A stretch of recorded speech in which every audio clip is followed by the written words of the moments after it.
Je me suis rappelé maintenant pourquoi tu me parlais du livre du voyage, c'est à cause de la phrase que vous avez relancée d'ailleurs pour Colibri, c'est ne t'attaque pas au système, démode-le. Et je ne crois pas à la violence, je ne crois pas à la révolution, je crois à l'évolution. C'est-à-dire que déjà nous sommes le fruit d'évolution. Le mot révolution, ça veut dire qu'on retourne au point de départ. La Terre fait des révolutions, c'est-à-dire tous les jours, on revoit le même point dans l'univers. Et cette évolution, elle se passe, mais elle se passe par à-coups.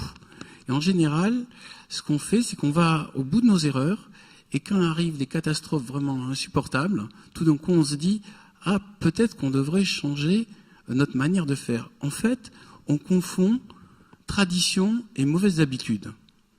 C'est de là que vient tout le problème. Et j'allais dire, on va tomber devant notre génération, parce qu'on est la première génération à savoir et donc à être responsable. Les autres pouvaient dire, on ne savait pas ce qui se passait en Chine, on ne savait pas ce qui se passait sur la Terre. Nous, on sait. Donc on est responsable. Notre génération va se retrouver devant un dilemme qui m'a l'air vraiment passionnant, qui est-ce qu'on a des comptes à rendre à nos ancêtres ou est-ce qu'on a des comptes à rendre à nos descendants? Et si les deux sont antinomiques, il va falloir faire un choix. Est-ce que vous préférez faire plaisir à vos parents ou est-ce que vous préférez faire plaisir à vos enfants? Et là, on est en train d'arriver à ce choix. Si on continue d'utiliser toutes les techniques qui ont marché avant, on va aboutir à une impasse. Donc il faut inventer de nouvelles. Et là, je vais faire le lien avec l'Arbre des possibles. Donc j'ai créé une association qui s'appelle l'Arbre des possibles, qui vise à donner envie aux gens d'utiliser leur imaginaire pour penser à un monde meilleur. Tout ce qui nous est arrivé de bien actuellement a forcément été pensé par des gens des générations précédentes. Donc ça veut dire qu'il y a eu des petits malins qui ont eu des bonnes idées et nous en profitons. Même le micro que j'utilise actuellement a forcément été empiriquement inventé par quelqu'un et c'est grâce à ça que je vous parle.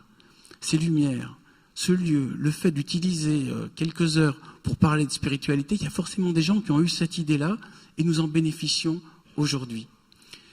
Donc, c'est maintenant que nous devons inventer avec notre imaginaire ce qui va arriver de formidable à nos petits-enfants, à nos arrière-petits-enfants. Et ça, c'est un problème d'imagination. Je ne crois pas que ce soit un problème de lutte, je ne crois pas que ce soit un problème de révolte, je ne crois pas qu'en allant dans la rue et en criant « mort au système, dehors les salopards qui nous ont mis là-dedans », on va arriver à quelque chose. Dans le passé, beaucoup ont essayé, les résultats n'ont pas été très convaincants. Mais par contre, si on propose quelque chose qui fonctionne mieux, il n'y a pas de raison qu'au bout d'un moment, l'ensemble de la communauté humaine n'y aille pas. Ce problème d'imagination, en fait, j'essaie de le résoudre par l'arbre des possibles. C'est-à-dire l'arbre des possibles, actuellement, c'est juste ça existe que virtuellement, c'est un lieu qui s'appelle l'arbredespossibles.com où tous les gens qui ont des idées de futur, des visions, tous les gens qui veulent s'amuser à être auteurs de science-fiction, comme je suis moi-même, peuvent poser leurs idées. Comme ça, ces idées sont posées.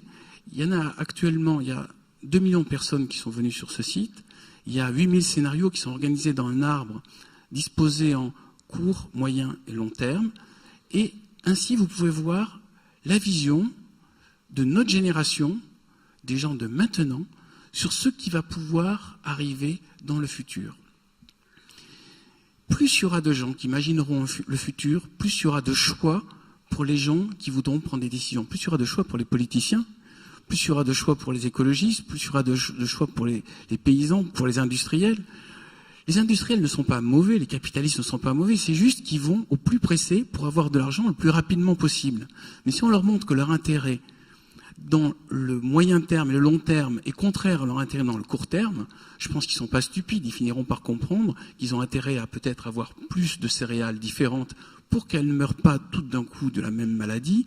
Ils ont intérêt à avoir plus d'animaux différents parce que certains de ces animaux qu'on trouve dans par exemple, la jungle amazonienne sont peut-être des médicaments pour les maladies qui vont arriver dans notre futur. Chaque fois qu'on élimine une espèce, on est en train peut-être de laisser une épidémie se propager dans le futur. C'est-à-dire on grille maintenant, en détruisant les grandes forêts, des possibilités de nous soigner ou de trouver des solutions aux problèmes de nos enfants. C'est pour cela, et ça c'est de la logique, c'est du bon sens, et c'est pour cela qu'on peut rendre notre système démodé, et c'est pour ça qu'on peut convaincre je pense, les décideurs d'aller dans les bonnes directions. Et ça peut se passer de manière par le charme, par la séduction, par les idées, par l'imaginaire et par la démonstration que ça marche. Tout à l'heure, je vous parlais de coopération, réciprocité, pardon. C'est un système qui a été démontré mathématiquement comme le plus efficace. Maintenant, combien de temps faudra-t-il mettre pour comprendre que le système le plus fort bouffe le plus faible est un système qui nous amène à une impasse, puisque ça vise juste à créer de la compétition qui va aboutir à ce qu'on s'entretue tous, ce qui n'est pas l'effet escompté. Peut-être qu'il faudrait, tout à l'heure Pierre parlait d'utopie, décrire le monde idéal dans lequel on a envie de mettre nos enfants. Est-ce qu'on a envie qu'ils aient beaucoup d'objets? Est-ce qu'ils aient beaucoup de confort? Est-ce qu'on a envie qu'ils vivent dans la nature? Est-ce qu'on a envie qu'ils fassent beaucoup de sport? Est-ce qu'on a envie qu'ils aient des villes monumentales? Décrivons déjà le monde idéal dans lequel on a envie de mettre nos enfants, et après on cherchera les moyens de créer ce monde idéal. Mais je crois que l'un des grands problèmes est le manque d'imagination. Et ce manque d'imagination est bloqué par une chose, tout à l'heure tu en parlais aussi, c'est les actualités. Quand vous regardez les actualités, on vous dit quelque part, on ne va plus pouvoir respirer d'air, il va y avoir la guerre partout, la terre est en train de crever, les océans sont en train de devenir acides, il n'y a plus de poissons, on est en train de manger les derniers thons. En fait, on est en train de vous annoncer que rien ne va bien et que ça va être de pire en pire. Alors quand vous demandez aux gens comment vous voyez le futur, ils le voient comme leur propose des actualités, à savoir un grand truc angoissant dans lequel, heureusement qu'on vit maintenant, parce que après ça va être de pire en pire. Mais imaginons maintenant qu'aux actualités, on vous dise, il y a un type qui a eu une idée pour que toutes les voitures soient électriques et qu'on arrête d'avoir des diesels qui puent. Bon, déjà, ça donne une vision de Paris avec pas cette chape de pollution au-dessus. Déjà, on commence à visualiser un monde meilleur et après, on votera pour les politiciens qui pourront adhérer à ce monde meilleur. Et ça se fera gentiment, ça se fera démocratiquement, juste parce qu'une idée est plus efficace et aboutit à un monde plus sympathique. Et ce n'est pas de la politique, ce n'est même pas de l'écologie, c'est juste du bon sens. Pour moi, l'écologie, c'est de l'hygiène. Il n'y a pas un parti pour qu'on se lave sous les bras. Il n'y a pas un parti pour qu'on se lave les dents. Pour nous, c'est évident. On le fait. L'écologie, dire qu'avoir de l'eau claire et avoir de l'air pur, ça me semble une évidence. Et peut-être qu'un jour, tout sera tellement évident, tout ce qui nous semble des combats aujourd'hui sera tellement évident, on dira, vous savez, jadis, en 2016, ils vivaient dans des villes où on ne pouvait pas respirer de l'air pur, ils vivaient dans des villes où tout le monde s'entassait dans le métro. Jadis, l'être humain mangeait de la viande. Peut-être que c'est une idée qui paraîtra complètement obscène. Jadis, l'être humain arrivait à supporter de rester serré dans des métros où on ne peut même pas s'asseoir. Alors, imaginez l'homme préhistorique auquel on montre le métro à l'heure de pointe. Ils vont se dire, c'est ça l'évolution ? Peut-être qu'il y a un retour à faire vers la nature. Moi, j'aimais bien le film de Colin Serrault, je ne sais pas si vous avez vu, La Belle Verte. Ça me semblait une vision sympa. À l'époque, je crois qu'elle n'a pas eu de succès parce que justement, les gens se disaient, c'est quoi? C'est la spiritualité, c'est la science-fiction. Mais non, elle nous montre comment on pourrait vivre autrement, en vivant en plein air, en vivant dans la nature, au milieu d'arbres diversifiés, au milieu d'une nature dans laquelle il y a des interactions avec l'homme comme non pas dirigeant la nature, mais un animal au milieu des autres animaux, en interagissant avec d'autres animaux. Je crois que la nature a les solutions à tous nos problèmes. Et si nous détruisons la nature, nous allons avoir des gros pépins. Mais alors là, ça ne va pas être nos petits-enfants, ça va être directement de génération. Il y a un combat à faire. Moi, c'est les forêts qui me préoccupent. J'ai vu en Papouasie, j'ai vu au Brésil des sortes de bulldozers qui détruisaient les forêts. Et des animaux, des espèces entières disparaissent sans même qu'on s'en aperçoive. C'est-à-dire, ils sont annihilés. Il n'y a même pas une pierre tombale. Ici a disparu tel singe, ici a disparu tel lézard. C'est juste, tout ce bois a été transformé dans ces petites baguettes jetables qu'on trouve dans les restaurants japonais. Vraiment, est-ce qu'on a besoin de jeter chaque fois les baguettes qu'on utilise? Moi, ça ne me gêne pas de les laver.